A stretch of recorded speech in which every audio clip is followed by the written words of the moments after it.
માં વૃક્ષ હશે તો જ ઓક્સિજન મળશે।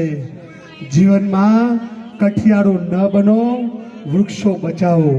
જીવનમાં કોઈના પગ કાપતા પહેલા એની ઓગળી પકડતા શીખો। જીવનમાં કોઈને ખાઈમાં ધકેલવા કરતા પહેલા એને ઊંચો લાવતા શીખો। જીવનમાં કોઈનું ખોટું કરતા પહેલા એનું સારું કરતા શીખો। કુદરતે બે માર્ગ જ આપ્યા છે, કો તો સાચું કરો, કો તો સહકાર આપો। કોઈનું સાચું કરો, કો તો સહકાર આપો। સાથે લઈ જવાની કોઈ વ્યવસ્થા નથી। કરોડો રૂપિયા કમાયા છો પણ ઉપર લઈ જવાની કોઈ વ્યવસ્થા નથી। માટે માટે ને માટે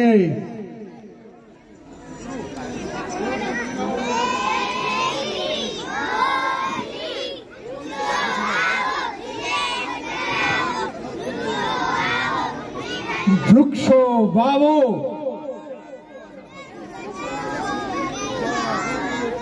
ભાઈ ભાઈ સરસ સંદેશો હાલે આ બધા એકલા એકલા જબર બોલ્યા। વૃક્ષો વાવો, જીવન બચાવો। હવે આપણે જુઓ ભાઈ,